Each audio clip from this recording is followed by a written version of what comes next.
ছেলের জন্য এভাবেই কেঁদে বুক ভাসাচ্ছেন এক মা। মৃত্যুর 1 বছর পার হয়ে গেলেও মায়ের আহাজারি যেন থামছে না। ছেলে হারানোর শোকে এখনও পাগল প্রায় তিনি। ছেলে হত্যার বিচারের আশায় বুক বেঁধে আছেন।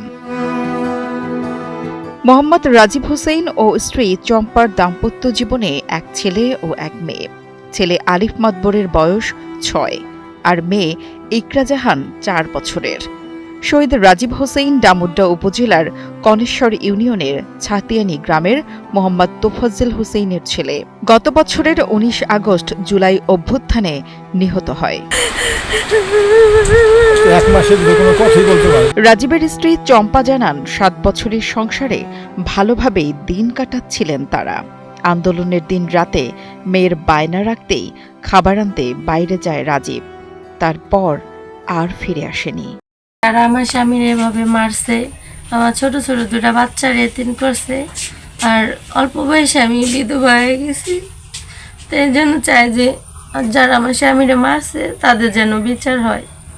আর আমি থানায় মামলাও করছি, এখন পর্যন্ত কোনো কিছু আমার জানায় নাই। ছেলেহারা রাজীবের বাবা মোহাম্মদ তোফাজ্জল হোসেন বলেন, ছেলে আমাকে ছেড়ে চলে গেছে, রেখে গেছে 2টি অবুঝ সন্তান।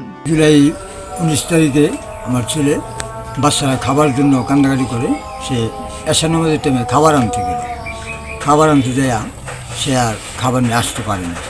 বসুন্ধরা টিস্যু, অশুদ্ধতার বিরুদ্ধে এক বিন্দুও ছাড় নয়। শহীদ রাজীবের একমাত্র পুত্র আলিফ জানান, বাবা হারিয়ে এখন এতিম তারা, তাই তো বাবার হত্যাকারীদের বিচার দাবি করছেন।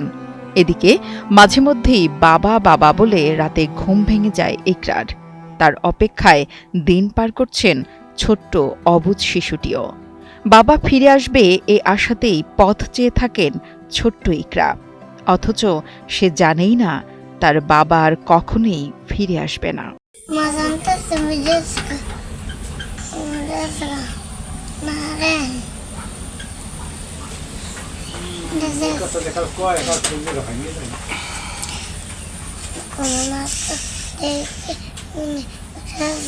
উপজেলা নির্বাহী অফিস সূত্রে জানা যায়, ডামুড্ডার জুলাই গণ অভ্যুত্থানে ঢাকার কদমতলীতে 1 জন ও উত্তরায় 1 জন নিহত হয়েছে। এছাড়া ঢাকার বিভিন্ন জায়গায় আহত হয়েছে 14 জন। যে বয়সে বাবা মাকে দেখার দায়িত্ব নেন সন্তান, সে বয়সে সন্তানের লাশ কাঁধে নিতে হল নিহত রাজীবের বাবার।